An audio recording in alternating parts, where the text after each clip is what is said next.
Yo, I'm a Nick. Starks. Yes! What a move by Starks. Ewing with the spin. Ewing, yes! 1/8 seconds remaining. The Knicks lead by 1. Allen Houston. Houston ducks under. Got it! Johnson cuts left. Now fires a three. It is good! And he's fouled! It counts! And he is fouled! Anthony for three. Puts it in! Knicks by 1! Hope you're ready for the next episode. Hey!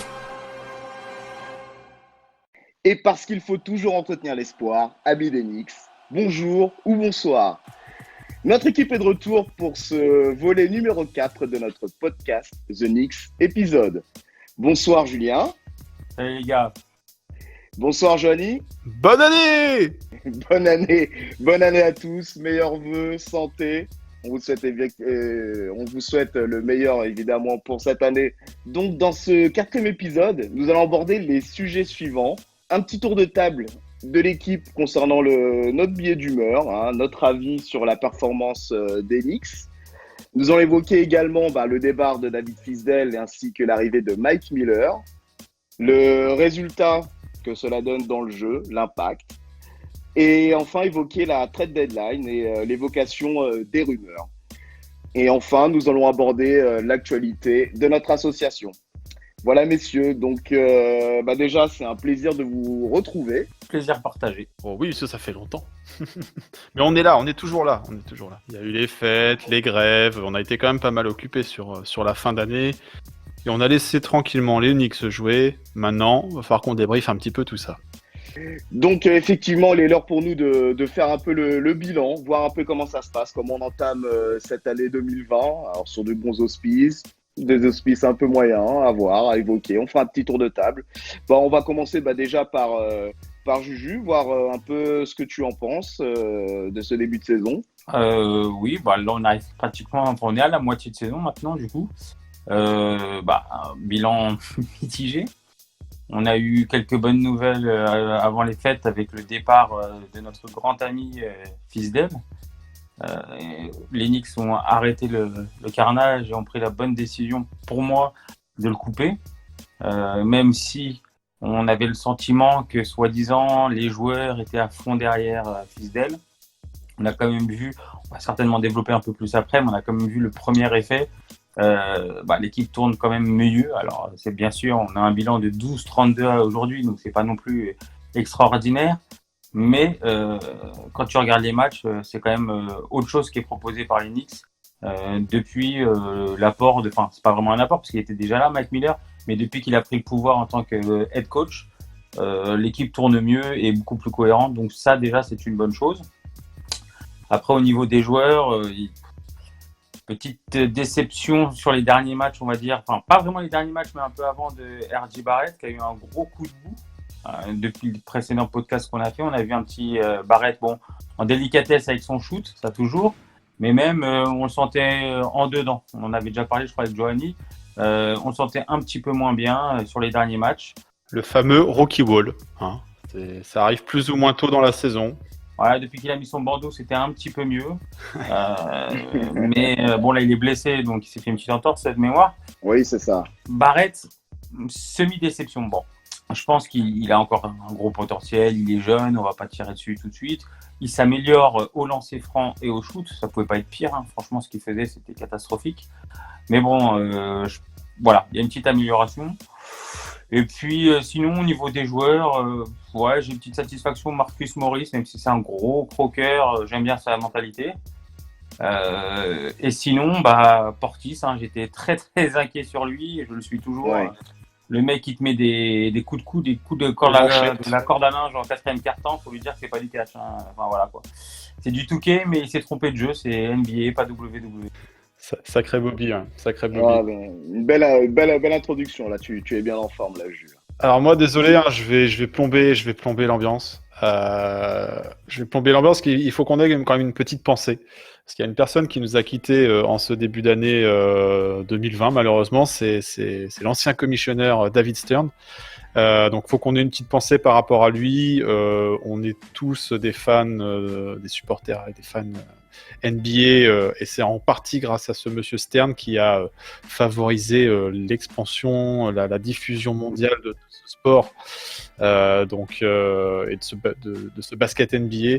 Donc, il faut qu'on ait une petite pensée pour lui. Bien sûr, l'histoire des Knicks, elle est peut-être aussi un peu redevable d'un rapprochement avec David Stern sur quelques années passées au début des années 80. Donc voilà, une petite pensée par rapport à lui, il nous a quittés et c'était un événement marquant malheureusement en ce début du mois de janvier. Effectivement, David Stern, c'était vraiment le personnage emblématique qui a su faire traverser la NBA de par le monde. Évidemment, toutes nos pensées vont vers lui et cet événement était vraiment un choc. Pour la communauté basket et sportive au sens large. De manière générale, ouais, évidemment. Voilà, mais on va revenir à des sujets un petit peu plus joyeux et effectivement nos Knicks, parce que les Knicks, on s'ennuie jamais avec eux, en bien, en mal, il y a toujours des choses à dire, il se passe toujours des choses. Au revoir Monsieur Fisdel, merci pour tout, merci pour rien du tout. Merci pour rien du tout. On se rassure, il a retrouvé rapidement un travail de consultant, il va très bien, il se porte bien. Ça, c'est un scandale. Et ESPN, ils ont vraiment pas... Tu perds ton job, envoie ta candidature à ESPN.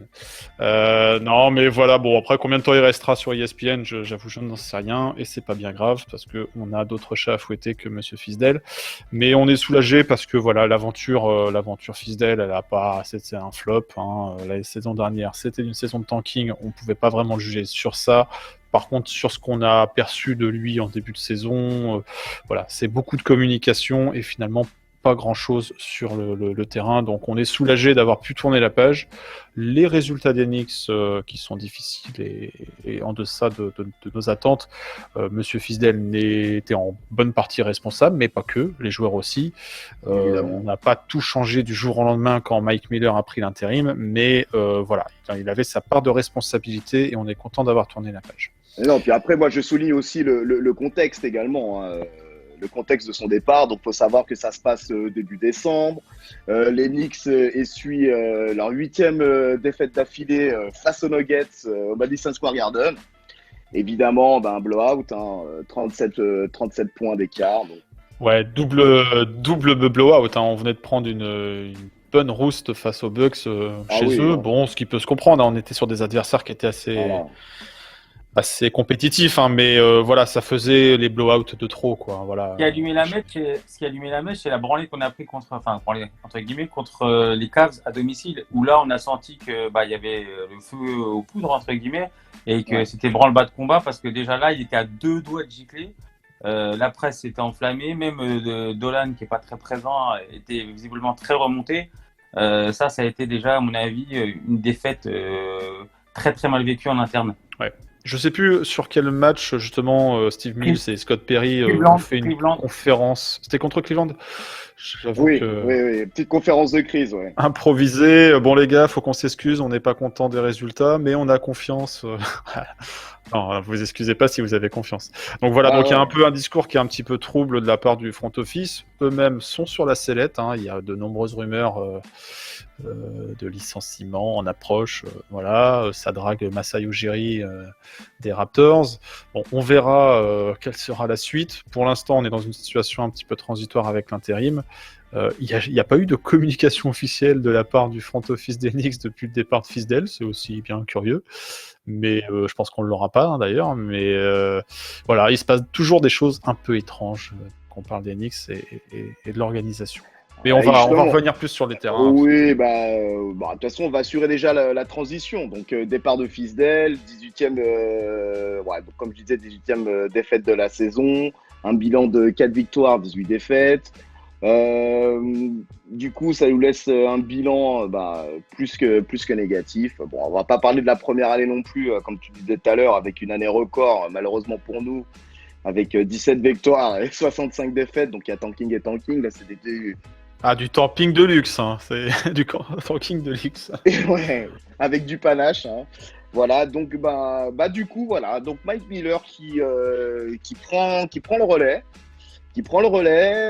À l'heure où on vous parle, le bilan est de 12 victoires, 32 défaites. Donc, on passe de la 15e à la 13e place à l'Est. pour le bilan individuel concernant Mike Miller, c'est 8 victoires et 14 défaites. Bravo. 2 fois plus que Monsieur Fidel. Bah oui, c'est largement mieux. Voilà, donc quelles sont vos sensations, vous, concernant le coach intérimaire qui est Mike Miller voilà, quels sont vos ressentis concernant ce qu'il a apporté à notre équipe? Moi, le premier ressenti, c'est au niveau tout simplement de la rotation. Chez Fisdale, c'était quand même très très flou, voire le bordel. Il n'y avait aucune ligne directrice. Mike Miller, tu regardes les matchs, match après match, tu as un sac de départ qui se dégage, tu as des rotations qui sont logiques. Bon, il change en cours de match forcément selon l'adversaire, mais tu as à peu près les mêmes rotations. J'ai l'impression que les joueurs savent un petit peu mieux quel va être leur rôle, ce qui est déjà important. Le plan a l'air mieux défini vis-à-vis de la rotation des joueurs. Maintenant, on sait quel est le 5, on sait un peu qui sont les backups, à quel moment ça rentre. Donc voilà, c'est plus clair et plus net vis-à-vis des joueurs. Donc il y a certains joueurs qui en payent les frais. Il y a certains joueurs qui sont aux oubliettes, Alonso Trier, des fois Dodson. Désolé, Laurent. Et Lincoln aussi. Lincoln, on a bien compris que. Oui, alors il a été blessé, il est revenu, on ne sait pas trop. Enfin voilà, je pense que ça fait partie des joueurs qui risquent de nous dire au revoir prochainement là. Mais voilà, en tout cas, il y a quand même des joueurs, un noyau qui montre du temps de jeu. Bien sûr, quand il y a des blessures, ça s'ajuste, mais ou des fautes. Mais oui, justement, j'avais évoqué ça, quoi. On a eu pas mal de blessures en ce début de saison, on a eu pas mal de trous au niveau des joueurs sur lesquels on comptait s'appuyer. Bon, là, ça se stabilise un peu, même si on a encore quelques blessés récurrents. Je pense notamment à DSJ, entre autres. Qui ça Il est toujours chez nous, lui, je sais plus. Sincèrement, lui, je suis même pas sûr qu'il rentre encore dans les plans d'Enix. Je pense clairement qu'ils attendent une option pour le trade. S'il y a des équipes qui sont intéressées, merci pour de nous pas cher. envoyer un mail. Mais non, clairement, je pense que lui, il est plus que sur le départ. Ils vont essayer de le fourguer pour pas grand-chose. Et c'est une déception monumentale. Parce qu'on va juste revenir vite fait dessus. On trade Porzingis, pas que pour DSJ. Mais en gros, il facilite clairement le trade à ce moment-là parce qu'on se dit, bon, on récupère quand même un joueur à fort potentiel et qui apporte quelque chose. Et cette année, c'est un zombie. Enfin voilà, il a été blessé, il a eu des problèmes, mais ça reste un zombie le peu de fois où il était sur le terrain. On a l'impression qu'il était hors de forme physique sur le terrain. Il a travaillé sur son shoot l'été, on n'a pas trop vu tout ça, nous, sur le terrain. Donc, effectivement, Dennis Smith Jr., c'était le joueur majeur du trade. Il n'y avait pas que ça, il y avait le cap space et les tours de draft. Mais au final, la licorne Porzingis, on va l'avoir tradé pour rien du tout. Donc, que des tours de draft. Pour des tours de draft. C'est décevant. Un an quasiment après cette annonce choc du départ de Porzingis, il ne reste plus grand-chose de cet échange. Bon, après, moi, pour revenir quand même sur Mike Miller, il y a aussi le retour des joueurs. On a vu pas mal de joueurs qui sont exprimés sur le sujet. Il fait vraiment l'unanimité. Le groupe a l'air tout de même soudé, même s'il y avait des rumeurs comme quoi les anciens aimaient bien Fisdale et que les jeunes avaient un peu plus du mal avec Fisdale, mais en tout cas le groupe a pas l'air de faire trop de vagues malgré les résultats qui sont pas très très bons. Il y a eu un petit coup de gueule de la part de Marcus Morris récemment là. Il a raison de pousser un petit peu la voix parce que c'est d'une certaine façon un des leaders de l'équipe. Mais autrement le groupe se montre relativement solidaire du coaching staff, que ce soit sous la période Fisdale comme sur la période Mike Miller. Il est plutôt loué pour ses qualités et il montre du sérieux tout de même, quoi. Oui, puis même, même tu regardes un match, tu te dis, tu sais à peu près à quoi t'attendre, ces changements sont cohérents, tu es en cours de match, tu te dis pas, mais qu'est-ce qu'il voit déjà, il prend les temps morts, puis tu te dis pas, mais qu'est-ce qu'il fait, quoi, pourquoi il met ce joueur-là, pourquoi il fait, enfin, voilà, ces changements sont cohérents, c'est pas pour ça que tu gagnes un peu plus de matchs au pourcentage, mais c'est pas non plus transcendant. Mais au moins, tu te dis pas, voilà, il y a aussi l'effectif qu'on a. Mais à moins, tu te dis pas, mais attends, les mecs, ils sont complètement à côté de la plaque. Fisdale, il a quand même mis R.J. Barrett meneur, quoi. Enfin, voilà, quoi. À partir de là, tu te dis, okay. Il pouvait se taper un petit délire comme ça, une fois par saison. Le problème de Fisdale, c'est qu'en fait, il n'a pas fait de test à l'intersaison, t'as l'impression, et lui, il s'est dit, non, moi, je vais faire tous mes tests pendant la saison régulière, et à chaque match, c'était un laboratoire. Sauf qu'à un moment donné, juste pour être cohérent, faut quand même avoir des bases et avoir un effectif qui est cohérent, quoi. Dans tes rotations, en tout cas. Ouais, alors après, même au-delà des rotations dans le jeu, bon, le ballon, j'ai la sensation qu'il tourne quand même un peu mieux, même si on se retrouve encore avec certaines situations d'ISO. Hein.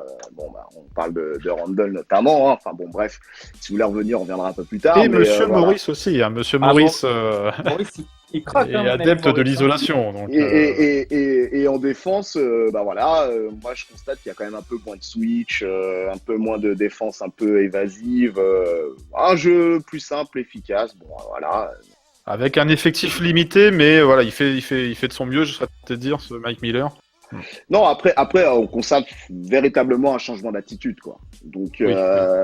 chez certains joueurs aussi, un déclic aussi, hein. Donc, voilà, le départ de Fisdale, pardon, a vraiment mis un petit coup de pied un peu dans la fourmilière et voilà. Donc, Randle est meilleur quand même depuis que Fizdale est parti. Il y a quand même une progression. Bon, Il a une série de 4-5 matchs là, à une trentaine de points, donc oui, on a retrouvé qu'il s'était retrouvé dans... Il prend déjà moins la balle en meneur déjà. Enfin, il le fait encore quelques fois. Mais ça lui arrive encore, ça le chatouille, ça le démange. Et... Ça le chatouille, mais avec Fizdale, c'était tout le temps. On avait l'impression que c'était le meneur, quoi. C'était LeBron sans le talent. alors le truc pour le sauver un peu Randle, c'est qu'effectivement il y a moins de pertes de balles qu'en début de saison et je préfère à la rigueur qu'il ait des pourcentages un peu en baisse sur des risques qu'il prend au niveau des shoots que des balles perdues sur le fait qu'il cherche à remonter la balle en dribblant, à trop fixer. Bon voilà, après c'est... Moi sur Randle, je trouve qu'il a, même s'il y a du déchet encore, hein, on est d'accord, mais je trouve qu'il a un peu épuré son jeu et je pense que ce qui l'a aidé, et notamment le fait de lâcher le ballon, c'est qu'il est un vrai meneur. Qu'il a un meneur à ses côtés en la présence d'Elfrid Payton. Parce que début de saison, c'était plutôt, et période Fisdale, c'était plutôt Franck qui était meneur. Hein, donc, ok, Cocorico, Franck, on l'aime bien, il est français, mais bon, ça n'excuse pas tout. Et j'avais l'impression que moi, l'alchimie, elle marchait moins bien entre Franck et Randle. Peut-être que Randle ne faisait pas confiance à Franck, on n'en sait rien. Mais du coup, il se sentait peut-être l'envie, le besoin de remonter cette fameuse balle, de se prendre pour un meneur. Là où maintenant, avec Payton, ça joue mieux ensemble. Ils se connaissent de la Nouvelle-Orléans. Donc, il a peut-être plus confiance en ce meneur-là. Et il épure son jeu. Il évite ces remontées de balles qui servent à rien, qui ralentissent le jeu et ces turnovers à répétition. Quoi. Et bah, tu vois, pour aller dans ton sens, excuse-moi, Joanie, mais pour aller dans ton sens, et on parlait des rotations tout à l'heure, bah, tu vois, le fait d'ajuster Franck en backup, allez, on parle de deuxième équipe, quoi. Et ben, tu vois, il y a des tandems qui se créent, tu vois, la relation Ntilikina-Robinson en deuxième équipe, elle est vraiment efficace. Et puis là, tu parlais à l'instant de la relation entre Payton et Randle. Bah voilà, c'est parti des ajustements au niveau des rotations qui fait que bah voilà, l'équipe est un peu plus équilibrée. Donc les joueurs se trouvent mieux. Alors le tandem Ntilikina-Robinson, bon, c'est à base d'alley-oop, hein, donc c'est spectaculaire, mais c'est avec un pourcentage un peu. Oui, mais leur jeu, ils se trouvent bien en pick and roll, donc c'est voilà. Tout à fait. Ouais. Il y a un joueur qui moi m'a fait plaisir entre guillemets, je le connaissais sans le connaître, et puis bon, c'est Reggie Bullock, parce qu'en plus on le paye pas hyper cher, il était blessé, après il y a eu un drame avec sa sœur et tout, et je trouve qu'il fait vraiment beaucoup de bien. Là, il est titulaire en l'absence de RJ. C'est pas son rôle, c'est pas ce qu'on va lui demander. Mais il tourne qu'à 35% à 3 points, mais il met souvent des shoots qui sont importants. Il croque pas spécialement. Il se place bien. À mi-distance, il est propre aussi. Clairement, comparé à Ellington, qui avait à peu près le même rôle en début de saison, notamment dû à sa blessure, je trouve que le niveau est quand même largement différent. Pour moi, Bullock est vraiment au-dessus d'Ellington. D'ailleurs, il ne joue plus Ellington, hein, même s'il n'est pas blessé. De toute façon, il aura peu de temps. Mais Bullock, vraiment, est une belle surprise. J'avoue que je ne me rappelle plus les contrats de Ellington et Bullock, mais le rapport qualité-prix est meilleur pour Reggie. Hein, donc... Ah bah ouais, clairement. Ouais. Clairement. Et franchement, moi, Bullock, j'en attendais pas grand-chose, pour dire la vérité. Et là, le fait qu'il défende aussi. Donc, je trouve que...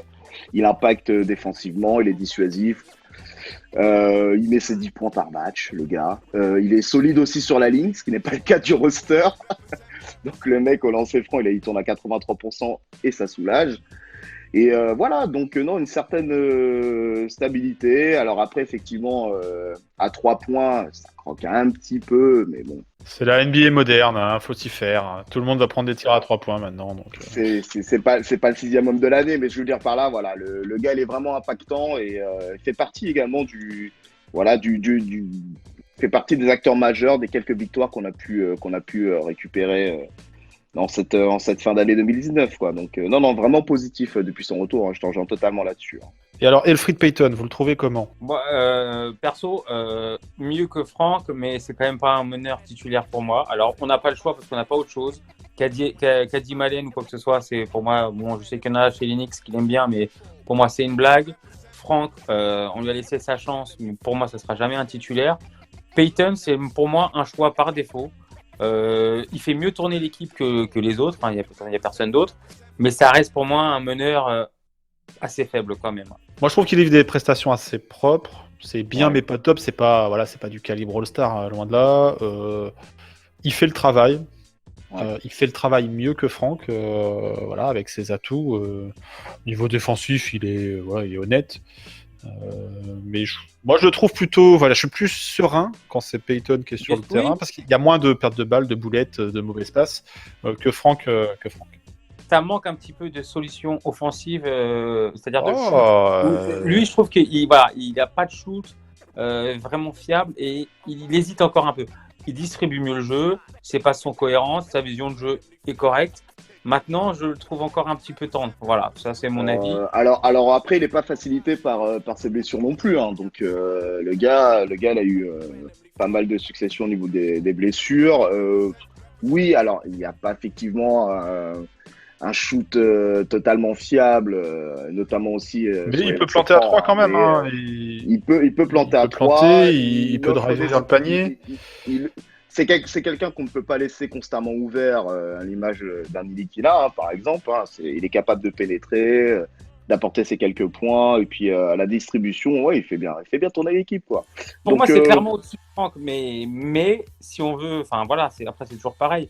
Aujourd'hui, ça reste un poste 1 très moyen, et pour une équipe NBA, Payton titulaire, Ouais. je trouve que enfin, si tu regardes les autres équipes NBA, tout simplement, Payton titulaire, je trouve qu'on a un des meneurs les plus faibles de la ligue, c'est tout.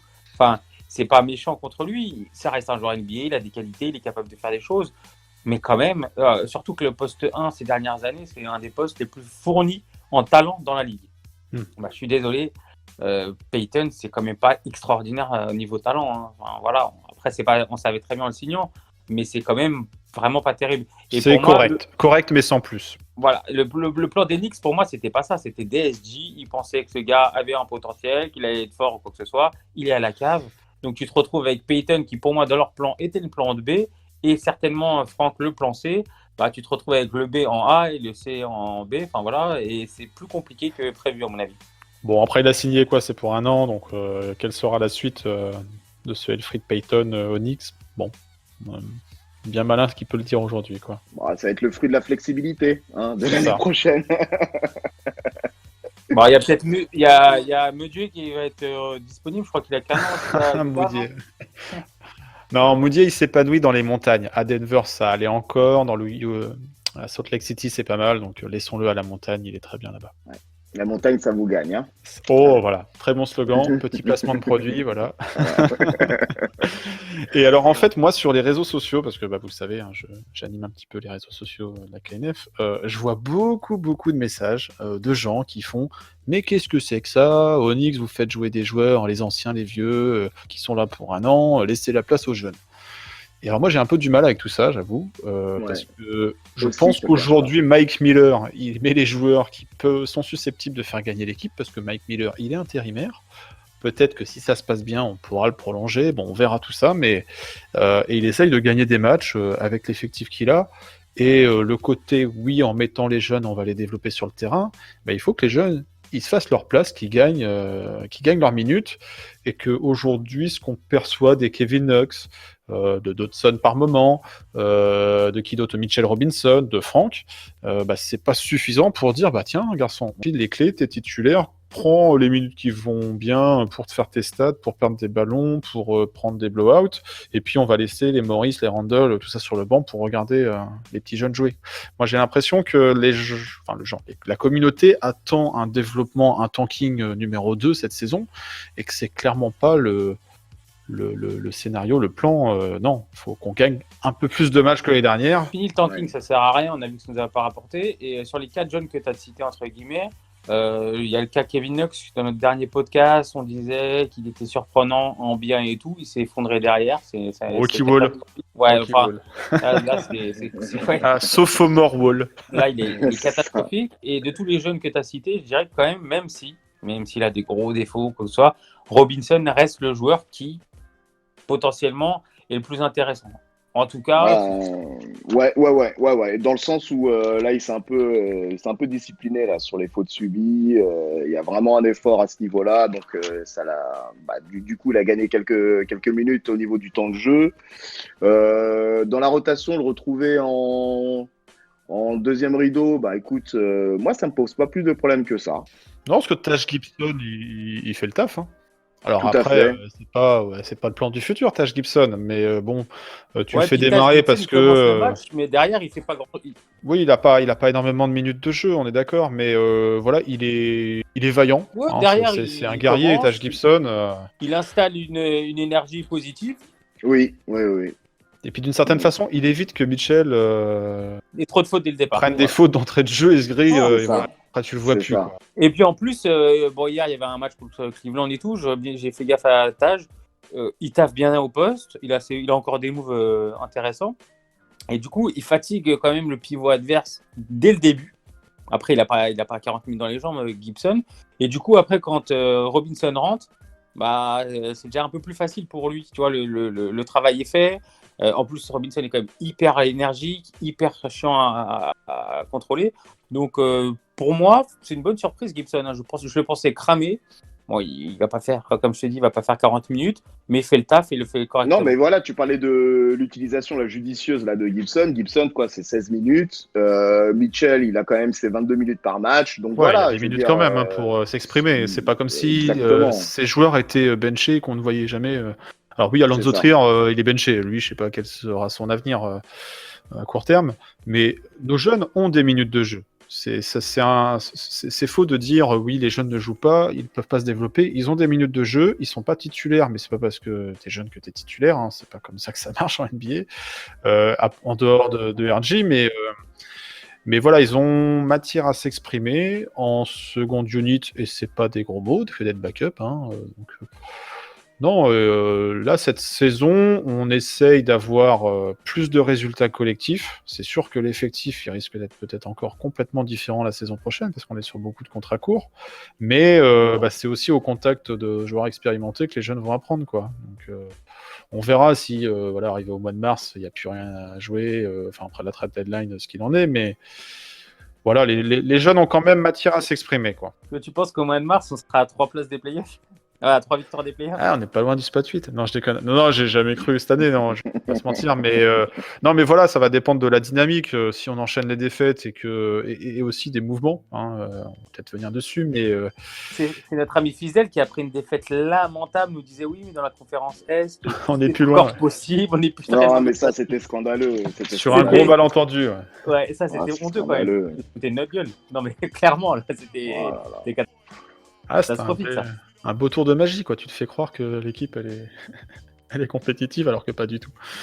Bon, en tout cas, moi, je voulais également parler on l'a évoqué tout à l'heure, de Marcus Morris, comme ça nous fera un peu la transition avec la fameuse trade deadline et les rumeurs. Marcus Morris, votre avis sur le sujet? Alors, Juju, tu le targuais, tu le taquinais un petit peu là-dessus, le fait qu'il soit un peu croqueur, mais quand même, ce joueur qui... J'adore ce joueur. Donc, je il le est- taquine parce que moi, j'aime beaucoup ce joueur. Et sincèrement, moi, je vais donner tout de suite mon point de vue. J'entends des gens, même sur les réseaux, que ce soit français ou américains, qui n'arrêtent pas de me monter des trades avec Marcus Morris. Moi, je ne le trade pas. Pour un c'est tour mort. de draft, 20e position, je sais pas, au deuxième tour, je ne le trade pas. Moi, je me dis, ça sert à quoi de le trader? Ça ne sert à rien aujourd'hui. Après, bien sûr, on te propose un super joueur, mais ça ne sera pas le cas. Donc, de toute façon, lui, il est en contrat court, donc tu ne le traites pas. Tu le gardes. Il a une mentalité, c'est un des rares qui dit moi je suis content d'être à New York, ça me plaît, j'aime cette ambiance, et il le prouve sur le terrain, il se fait pas dessus, il répond présent, il met des shoots importants. Alors bien sûr il croque, hein, c'est clair, mais franchement j'aime son attitude, j'aime son jeu, j'aime sa mentalité. C'est un battant, il baisse pas la tête. Et même, il y a des matchs qu'on a perdu, mais tu te retrouves à des moins 15, des moins 18, et puis Maurice, il prend feu, et puis tu n'es plus qu'à moins 4, et tu as encore de l'espoir, parce que le mec, il rameute les troupes. Donc, moi, franchement, aujourd'hui, mon point de vue, c'est que je ne le traite pas. Je garde, et clairement, même en fin de saison, après, il faut voir ce que tu as à la Free Agency, mais je serais même pour le garder, quoi. C'est tout à fait le genre de joueur qui m'ont fait kiffer les Knicks quand j'étais plus jeune, et j'aime bien sa mentalité. Ouais, il y a un côté un peu bagarreur et chien qui lâche rien, donc ça c'est intéressant. Après c'est vrai que c'est un peu risqué parce que c'est un contrat d'1 an, il est venu à New York pour signer plus cher parce qu'il était un peu convoité par les Spurs avant. Il a une exposition médiatique et voilà une tribune avec le Garden et les Knicks qu'il n'aura pas ailleurs.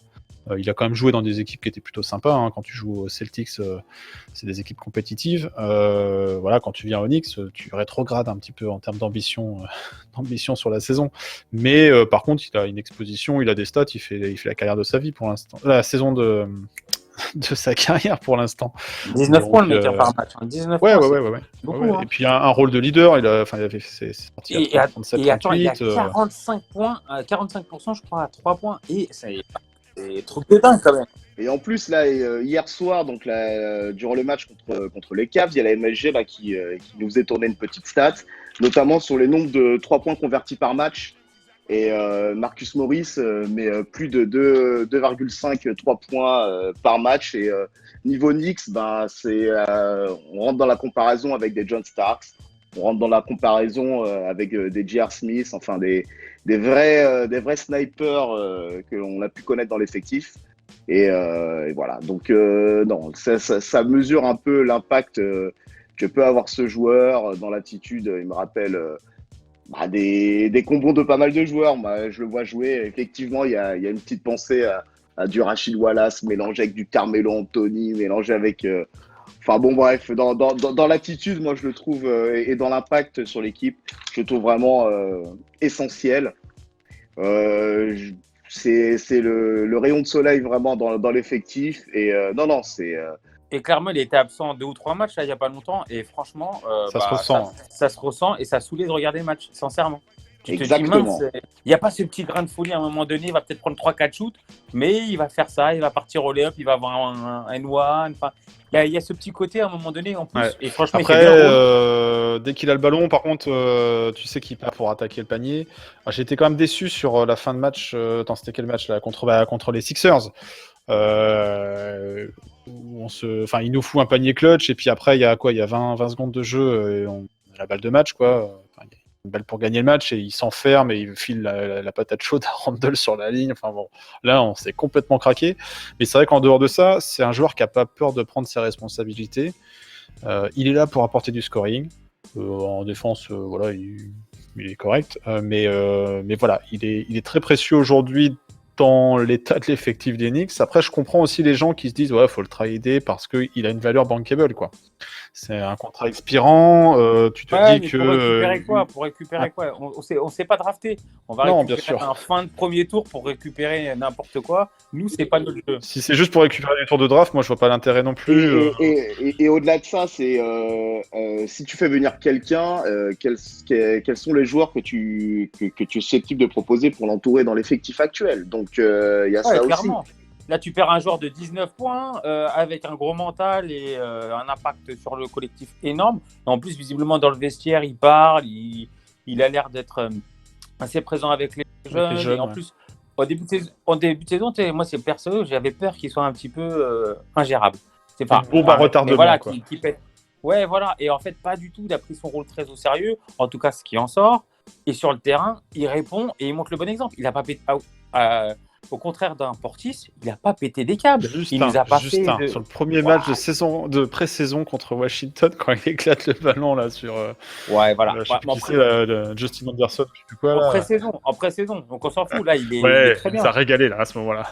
Non mais il y a ça. Il y a aussi le pétage de câbles contre les Clips où on avait cru pendant un moment pouvoir faire le hold-up et là, tu as le combo Portis, Maurice, qui enchaîne les fautes techniques dans le troisième. Clairement, il y a un foot pro dans l'équipe et c'est pas Maurice.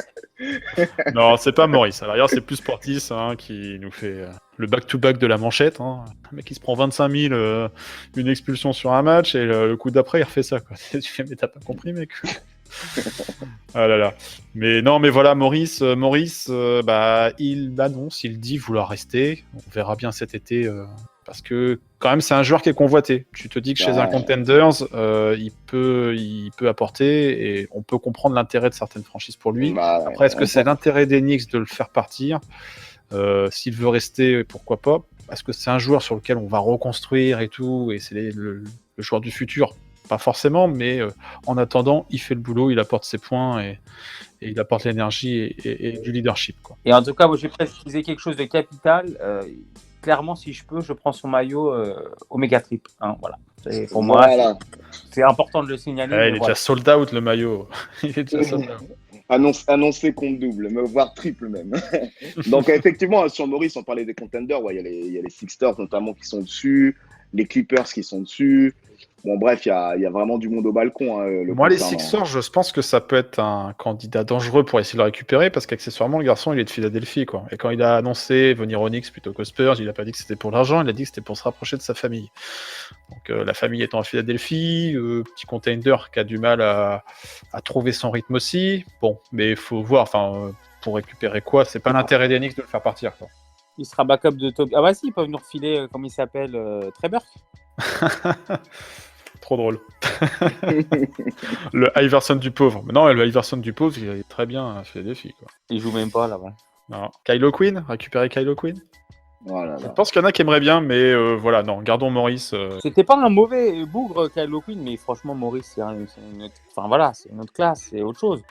Et franchement, aujourd'hui, tu peux pas le traiter pour rien, quoi. Même pour un second tour, même pour un premier tour, un fin de premier tour, on en ferait quoi? Nous, on en ferait rien. Donc, Et moi, ça me rassure parce que les Knicks, le front office des Knicks, qui est tant décrié, tant trollé, ouais, les Knicks, ils font toujours des mauvais choix, nanana.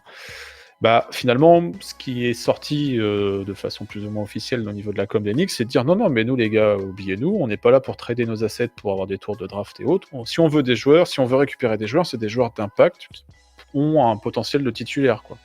Donc, voilà, j'ai l'impression que les affaires sont plus difficiles à faire avec les Knicks cette saison que les saisons précédentes. On va pas se déshabiller pour juste les beaux yeux des Sixers ou des Lakers et récupérer un pauvre tour de draft. En tout cas, c'est ce qui a l'air de se dire. J'espère que ce soir, on va pas ouvrir les réseaux sociaux et boum. La bouche bombe. Boum. Ah ouais, alors... Parce que des rumeurs, ça, on en a eu récemment. Et en parlant de rumeurs, Randle, vous en faites quoi?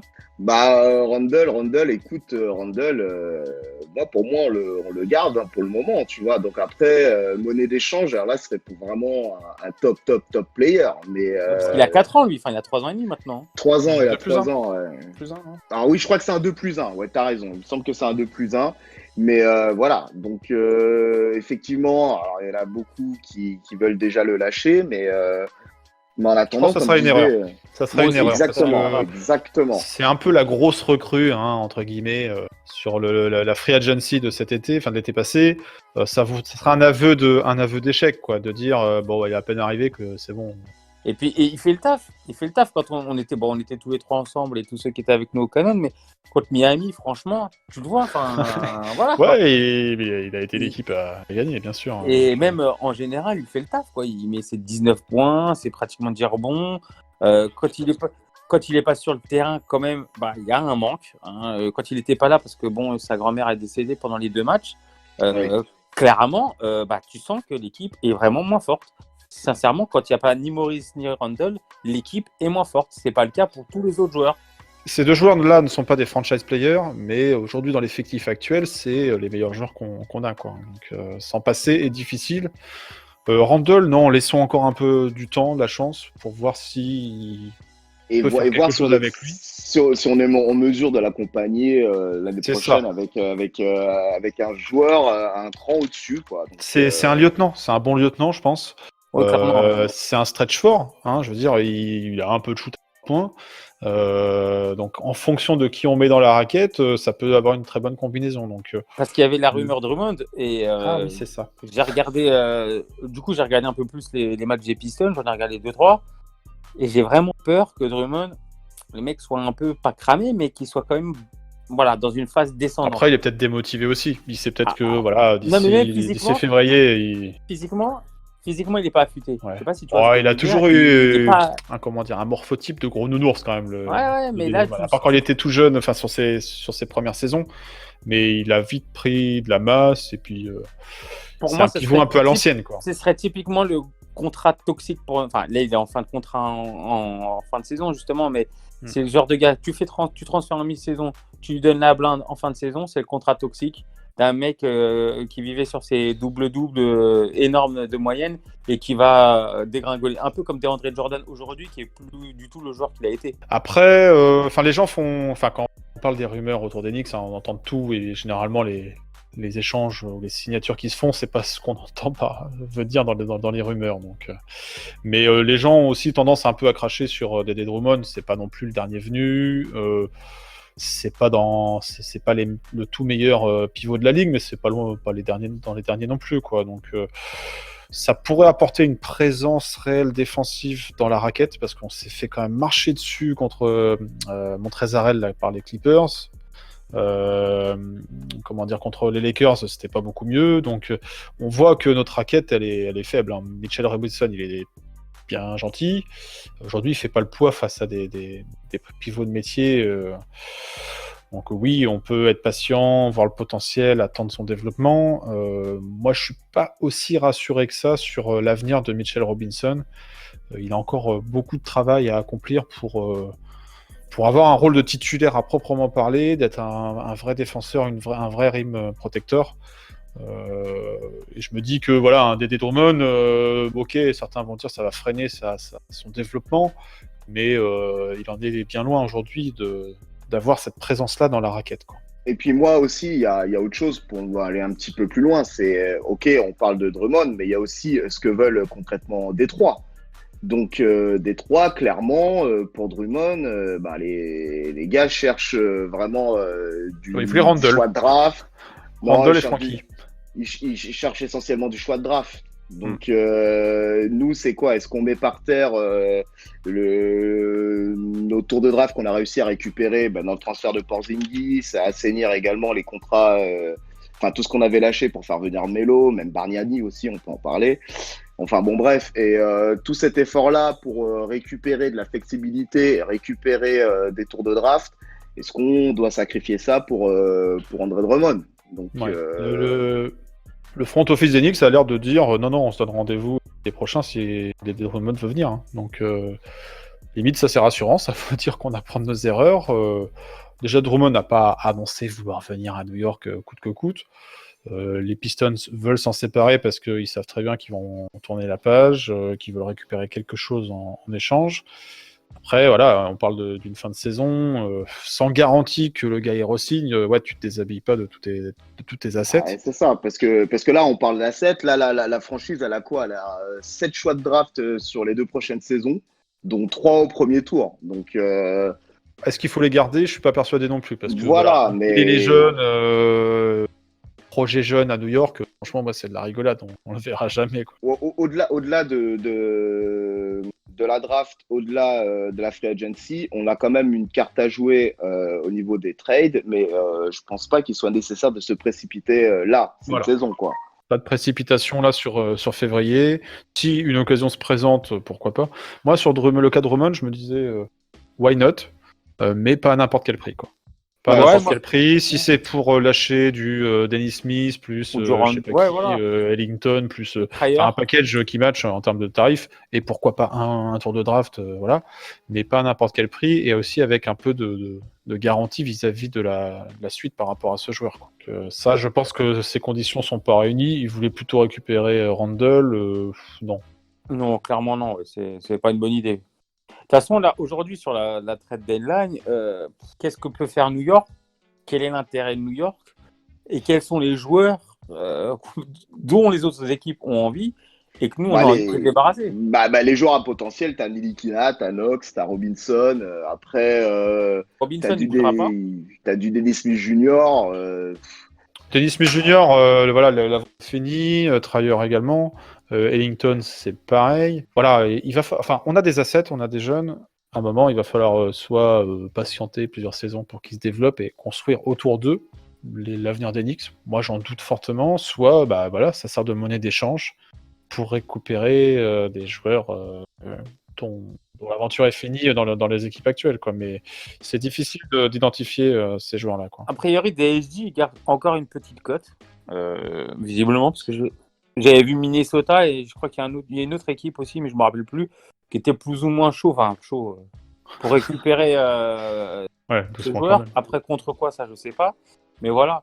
Les Bon, autres. après, tu traites Dennis Smith Jr., il joue pas aujourd'hui, quoi. Non, mais Tu récupères un joueur qui est en état de jouer. Bon. Nous, c'est clairement Dennis Smith Jr., c'est clairement le joueur qu'il faut évacuer tout de suite. C'est lui, clairement. Même contre un tour de draft ou quoi que ce soit.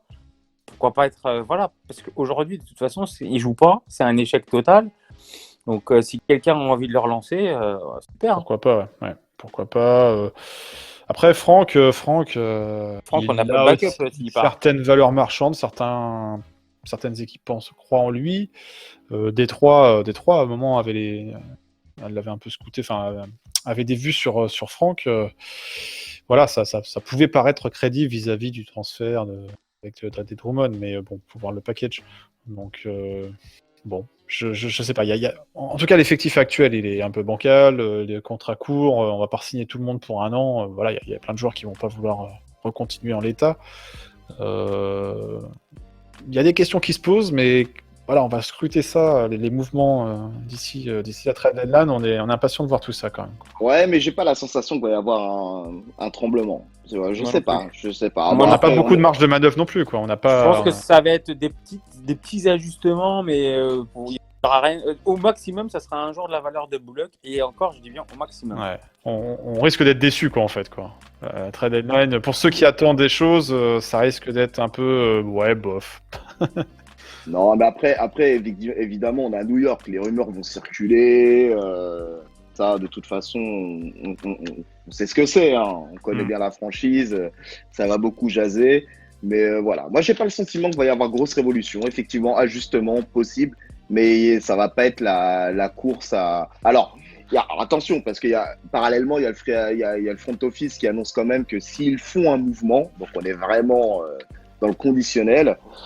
Si un mouvement, ce serait pour pas un franchise player, mais un joueur titulaire. Ouais, moi, on peut c'est mettre dans le com. 5, quoi. Voilà. Pour moi, c'est de la com, c'est juste histoire de dire on n'a pas bougé parce qu'il n'y avait rien sur le marché. Ouais. Tu vois, c'est juste de la com. Parce qu'en fait, ils savent très bien un titulaire. Ça veut dire en gros, tu as RG en poste 2, donc je pense pas qu'ils cherchent un poste 2. Ils vont pas chercher un joueur à la place de Randle. Donc ça veut dire quoi? Un poste 1 ou 5, on est d'accord? Ouais. Parce que le 3, bon, t'as Maurice, c'est bon, en gros, un poste 1 ou un poste 5. Donc un poste 1 titulaire ou un poste 5 titulaire. Clairement, sur le marché, il n'y a pas grand-chose. D'Angelo Russell, Warrior. Ça coûte cher. Ça coûte cher. Qu'est-ce qu'on va leur proposer, quoi? Ouais, voilà. Qu'est-ce qu'ils vont vouloir? Et là, ça va te coûter une blinde. Ça coûte cher, ouais. Pour un joueur qui est bon, mais je sais pas. Tu vois, c'est pas. Moi, je mets pas la blinde sur lui, quoi. Kyrie Irving, honnête. Qui fait des vagues avec ses coups de com'. Peut-être que ses coéquipiers voudraient nous le filer, mais non, clairement.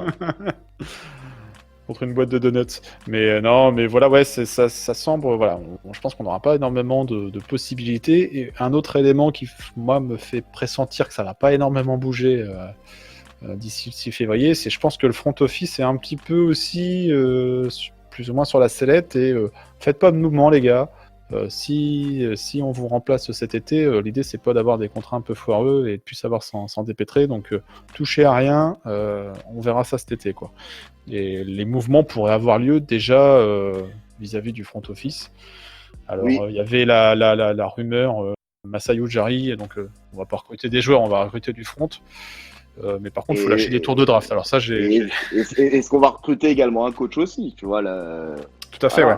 Mais en ça, la situation de Mike Miller, elle est aussi instable. Et bon, après, il prend son rôle d'intérimaire, je pense, comme il faut. À mon avis, il va finir la saison, lui. Et après, soit il est remercié, soit il est prolongé en fonction des mouvements du front office, quoi. Mais en fonction de ce qu'il fait aussi, parce que si bon, il nous enchaîne. Là, on est à quoi? On est à 12 victoires. Bon, il faudrait qu'il. Vas-y, tu peux rêver. On sort du Martin Luther King Day, donc vas-y, tu peux rêver. S'il nous fait 25 victoires s'il nous fait 20 victoires sur les 40 matchs qui restent. Allez, on accroche les playoffs. Hein, on est spot 8 et on va jusqu'en finale, quoi. On tape les Bucks et tout. Mais je pense que Miller, ils vont le remplacer, mais Bah, on lui laisse sa chance sur la fin de saison et en fonction de est-ce qu'il y a un nouveau GM, est-ce qu'il y a un nouveau président, si oui, bah il construira son équipe, son coaching staff et voilà quoi. On devrait avoir un tour de draft peut-être pas trop mal et puis Marcus Morris on le prolonge, oui non. Bon, après la free agency, il y aura moins de choses cet été. c'est pas génial de mémoire. Faudra mais pas être bon, trop gourmand. après c'est au niveau des transferts. Voilà, c'est cet été, quels sont les. Alors, on n'est pas encore sur la trade deadline. On va voir ce qui va se passer d'ici là, bien évidemment. Mais je pense que la carte à jouer, elle est vraiment au niveau des trades et au niveau de la draft concernant les Knicks. Voilà. Mais globalement, hein, on le voit quand on discute ensemble, on n'attend pas grand-chose de la trade deadline, quoi. On attend plutôt quelques ajustements mineurs, voilà, récupérer un tour de draft. Et puis surtout confirmer Marcus Morris. Hein, j'insiste. Oui, attendez, et puis on parle aussi du futur des Knicks. On a évincé, bon, même s'il est blessé, RJ, pas le futur, c'est quoi? C'est compliqué. Parce qu'il y a quand même RJ qui a été annoncé très très fort, qui est fort. Est-ce que c'est un vrai franchise? Oui, s'il met son bandeau. Bon, j'en suis pas encore sûr. Après, il est jeune, il a 19 ans. Vu ses stats et ce qu'il produit, alors effectivement, oui, il y a du déchet, mais moi, j'ai aucun doute sur l'impact que peut avoir RJ Barrett sur la franchise, hein, franchement. Un RJ qui a pris 2 ans d'expérience, bon, c'est 1 an ou 2 d'expérience, que tu as un joueur type Randle qui est à côté de lui. Déjà, tu as quand même 2 bons joueurs. Enfin, voilà, si RJ qui passe, parce que là, il a 14, et s'il finit la saison à 15 points, on sera content. Et s'il step up, on va dire, dans les 1 an ou 2, à 20, 22, 23, 24 points de moyenne, avec un jeu où il est impactant, tu mets tu as déjà son lieutenant, 1 ou 2 joueurs, enfin, tu vois, ça peut être aussi pas forcément le gros transfert à chercher, et peut-être moins de joueurs à chercher pour le coup. Ouais. Après, tu peux aussi bien l'entourer, tu lui mets dans le backcourt un petit Lamelo Ball. Je charrie, mais oui, c'est un joueur sur lequel on peut croire. Après, quel est son plafond, tu vois? Bon, écoute, moi, en tout cas, la polyvalence dont il fait preuve, la mentalité dont il fait preuve, pour moi, elle est vraiment. Je trouve qu'il part sur des bases assez solides. Alors, il y a le coup de mou, oui. Il y a les minutes aussi, hein, parce qu'au début. Il a eu du temps de jeu. On l'a même un peu trop exposé. Hein, donc là, on réduit un peu son temps de jeu. On gère un peu ses efforts aussi. Il progresse sur certains aspects, en dépit du fait qu'il ait moins de temps de jeu, notamment c'est sur la ligne, hein, des lancers francs. Bon, il pouvait que progresser, le type, mais bon. Mais voilà, je veux dire, après, c'est au niveau de l'intelligence de jeu aussi, un peu moins de perte de balles, parce qu'il y en avait beaucoup quand même. Au niveau de la décision de ses prises de décision au niveau des shoots, malgré tout, voilà, à 3 points, ça reste du 32%, donc c'est pas quelque chose de formidable, mais il arrive à planter, malgré tout. Donc non, moi voilà, du temps, de la patience. Il a amélioré son pourcentage aussi au lancer. Il était catastrophique en début de saison et de mois après mois, c'est son pourcentage, donc ça montre que le garçon il travaille quand même et clairement, qu'il peut progresser. Il est comparé à un Ja Morant et tout, mais il faut pas oublier qu'être rookie à New York, c'est pas la même chose qu'être rookie à Memphis, tu vois. Ok, Ja Morant est très fort, il est explosif et tout, il réalise une super saison, il sera certainement rookie de l'année, mais être rookie à New York avec la pression que tu as, où il n'y a rien d'autre, une équipe compliquée, c'est pas la même pression qu'à Memphis. Ja Morant est bourré de talent, mais je pense qu'RJ, parce que les derniers temps, il y a pas mal de gens qui ont commencé à dire oui, ça y est. À douter de lui. Ouais, à douter de lui. Clairement, genre, bon, c'est un bon petit joueur, mais sans plus. Alors que quand il a fait ses 2 premiers matchs, c'était LeBron. Donc, tu vois, il y a 2 poids, 2 mesures. Je pense qu'RJ reste quand même un joueur. Ouais, ça reste quand même un bon joueur. On a quand même, avec lui, un potentiel très bon arrière, quoi. Oui. Non, mais voilà, et puis il est physique, il est NBA ready, donc voilà, faut lui laisser du temps. Moi, franchement, s'il n'est pas rookie de l'année, je vais m'en remettre. Hein, moi, tant qu'il explose après sur la saison d'après, il n'y a pas de sujet là-dessus. Il sera MVP la saison d'après, donc du coup, ça ira. Ça J'attends pas à ce qu'il pète les compteurs. Alors, il aurait pété les compteurs de la première saison. oui, ça aurait été une satisfaction, ça aurait été vraiment quelque chose de positif. Mais voilà, je vais pas non plus me nourrir de frustration au vu du joueur. Et je pense il va nous apporter ce gars-là. Et s'il est bien entouré, il y a de très fortes chances qu'il nous le rende bien. Enfin, du moins, je l'espère en tout cas. Bon, bah, messieurs, bah, je pense qu'on a fait le petit point hein, sur la trade deadline. Maintenant, juste bah, parler un petit peu de l'actu. Moi, je voulais un peu revenir là sur les événements KNF et notamment la dernière viewing contre Miami. Bah, vous étiez tous les deux présents. Bah, je voulais vraiment remercier bah, tous les membres et leurs invités qui sont venus à cet événement, bah, C'était qui ont pas fait cet facile. événement. Ouais, C'était oui, pas alors, facile. il y avait le contexte. Tu peux un peu nous rappeler le contexte, là, Joanie. Donc, Ouais, bah, il y a un mouvement social, je pense que vous êtes au courant, avec des difficultés au niveau des transports dans l'Île-de-France. Donc, on a quand même des gens qui sont motivés à venir retrouver la KNF pour passer un bon moment. Et c'était dimanche, il y a 15 jours, contre le Miami Heat. Franchement, l'affiche, elle faisait un peu peur. Mais finalement, on a eu un super match, on a pu vibrer et on a fini avec une petite victoire. Donc, c'est d'autant plus plaisant. Donc ouais, merci à tous les membres qui se sont déplacés pour cette première viewing 2020. Il va y en avoir d'autres quelques semaines, quelques mois. Bon, d'ici là, on va faire un petit tour à New York. Le fameux Mecha Trip, il arrive fin février. On espère pouvoir supporter les Knicks dans la victoire. Vous nous suivrez sur les réseaux sociaux, on partagera des petites infos inside. On devrait passer un bon petit moment. Donc, mais voilà, ouais, on remercie encore les membres qui nous font confiance, qui sont présents sur les événements, même avec des conditions un petit peu compliquées sur Paris ces derniers temps. Donc, un grand merci à tous. On vous tiendra évidemment informé sur les prochains événements. Donc là, tu parlais du Mecha Trip. Il y a aussi d'autres événements courant avril qui devraient tomber. On vous réserve la surprise, mais on reste actif. Et en tout cas, on vous remercie encore tous et toutes bah, pour votre mobilisation. Donc, c'est vous qui nous donnez justement la force de pouvoir bah, continuer à enchaîner. Et on prend vraiment plaisir déjà à vous accueillir, plaisir de pouvoir partager avec vous bah, sur l'actu des Knicks. Hein, on a toujours des choses à raconter, bien évidemment. Le podcast en est la preuve. Et voilà. Et puis on espère bah, vous voir de plus en plus nombreux également sur nos prochains événements. Un petit mot de la fin. Bah, on va commencer par Juju. Petit mot de la fin pour toi. Bah, ça a fait le plaisir de vous retrouver. On espère que les Knicks vont continuer à nous régaler tout au long de la saison. On lâche rien, comme tu dis si bien dans l'intro. Et puis voilà, on se Knicks, always the Knicks, voilà. Voilà. Et pas de bêtises à la trade deadline. Hein. On fait pas les foufous, on lâche pas n'importe quoi pour récupérer n'importe qui. Des Marcus Cousins, je crois qu'il est sur le marché. Hein. Ouais, marché des qui, t'es quoi? Des pièces détachées? Non, mais voilà, donc bon, on va suivre cette trade deadline avec attention et puis on verra quels sont les mouvements. On reviendra sûrement faire un petit épisode pour débriefer tout ça, Oui. s'il y a eu des grosses signatures ou au contraire peu de mouvements. Et puis d'ici là, essayons de récupérer quelques petites victoires. On a tapé 2 fois les Mavericks, ça faisait plaisir. Là, il y a un match prochain qui arrive contre les Nets. Moi, j'aimerais bien avoir une petite victoire là, contre les Nets. Ah Ça me si, j'ai ferait plaisir. un petit truc perso qui n'est pas à voir avec les Knicks, mais qui est à voir au retour de Carmelo Anthony quand même du côté de Portland. Oui. Je sais qu'il a beaucoup de haters, mais moi c'est un joueur que j'ai adoré au Knicks et qui m'a quand même régalé. Et ça fait toujours plaisir de le voir et voilà. C'est tout. Alors, les haters sont toujours là, les groupies sont toujours là, Melo est toujours là finalement.